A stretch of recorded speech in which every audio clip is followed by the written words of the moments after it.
মিরপুর হায়দারপাড়ায় ১৪তম ওয়াজ মাহফিল অনুষ্ঠিত।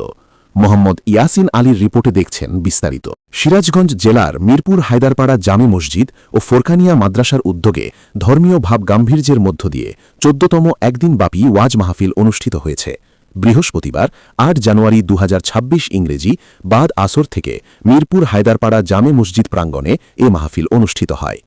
মাহফিলে সভাপতিত্ব করেন মিরপুর গ্রামের পঞ্চায়েত সভাপতি জনাব আবুল হোসেন তাপস এবং অত্র মসজিদের সভাপতি হাফেজ মোহাম্মদ আব্দুল জব্বার। অনুষ্ঠানে এলাকার বিশিষ্ট মুরব্বী, সমাজকর্মী ও বিপুল সংখ্যক ধর্মপ্রাণ মুসল্লির স্বতঃস্ফূর্ত উপস্থিতি লক্ষ্য করা যায়। ওয়াজ মাহফিলে প্রধান বক্তা হিসেবে বয়ান পেশ করেন হজরত মাওলানা মাহমুদুল হাসান ওসমানী, ইমাম ও খতিব, বারুইপাড়া কেন্দ্রীয় জামে মসজিদ, ঢাকা। তিনি তার বক্তব্যে কুরআন সুন্নাহ ভিত্তিক জীবন গঠনের গুরুত্ব, নামাজের তাৎপর্য এবং ইসলামী আদর্শে সমাজ পরিচালনার উপর আলোকপাত করেন।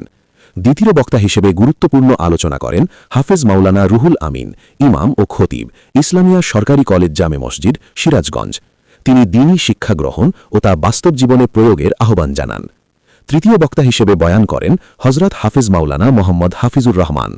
চতুর্থ বক্তা হিসেবে বক্তব্য রাখেন হাফেজ মাওলানা মোহাম্মদ জিয়াউল হক জিয়া, ইমাম ও খতিব, মিরপুর হায়দারপাড়া জামে মসজিদ।